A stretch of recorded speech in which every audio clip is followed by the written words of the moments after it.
আলু উৎপাদনে দেশের বৃহত্তম জেলা হিসেবে পরিচিত জয়পুরহাট জেলা। জয়পুরহাটের অন্যান্য উপজেলায় আগাম আলু উত্তোলন হলেও সবশেষ উত্তোলন হয় কালাই উপজেলার আলু। জয়পুরহাটের উৎপাদিত আলুর গুণগত মান ভালো হওয়ায় সমগ্র দেশে এর চাহিদা ও কদর অনেক বেশি। স্থানীয় চাহিদা মিটিয়ে দেশের বিভিন্ন জেলার পাশাপাশি বিদেশেও রপ্তানি হয় এই জেলার আলু।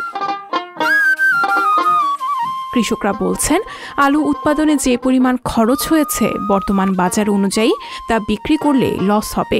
এই কারণে চিন্তায় পড়েছেন তারা। আলু আমরা বাজারে এক কাঠির কাছে 630 টাকা 660 টাকা করে দিচ্ছি। আলুর ফলনও কম, কাঠিক তোমাকে এরকম 630-60 টাকা থাকলে আমাকে দিন কত ঠিক মতো যাবে না, বাজারও বৃদ্ধি হলে আরও ভালো হয়। এবারকার যে আলু ফলন আমাদের গতবার যে এরকম হচ্ছিল তাতে এবারে কম। এ বাজারে আলু বিক্রি করলে আমাদের ঘাটতি হয়। যদি 800 টাকা 750 হয় তাহলে আমাদের ঘাটতিটা পূরণ হবে। বর্তমান যে আলুর যে মূল্য সেই অনুযায়ী আমাদের উৎপাদন খরচ অনেক বেশি। যে দাম আমরা পাচ্ছি এই দাম অনুযায়ী আমাদের কৃষকের লস। এবছর আবহাওয়া অনুকূলে না থাকায় উৎপাদন খরচ বেড়েছে কৃষকদের। আলু কিনছি 650 টাকা করে।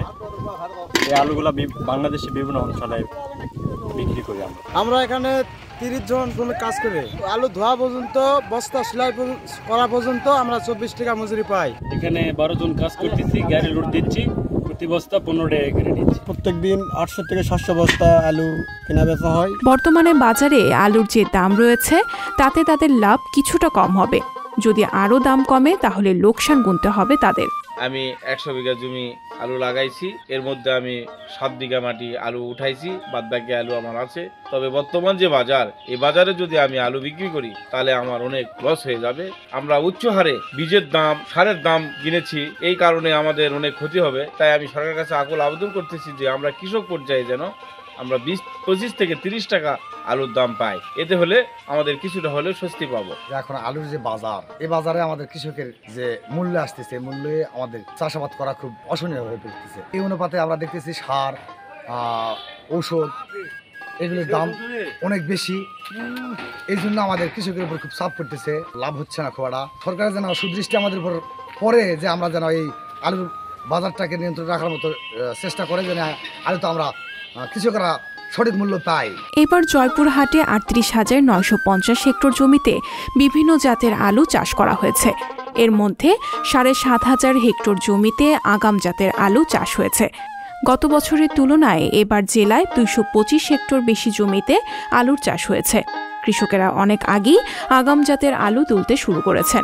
শুরুতেই আলুর দাম বেশি থাকায় কৃষকেরা লাভবান হয়েছেন। এখন সরবরাহ বেশি হওয়ায় কমেছে আলুর দাম।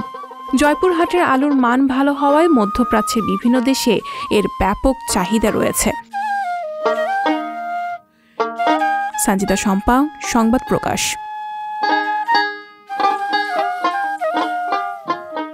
সংবাদ, ফিচার ও অনুষ্ঠানের জন্য ভিজিট করুন সংবাদ প্রকাশের ওয়েবসাইট এবং যুক্ত থাকুন ফেসবুক পেজ ও ইউটিউব চ্যানেলের সঙ্গে।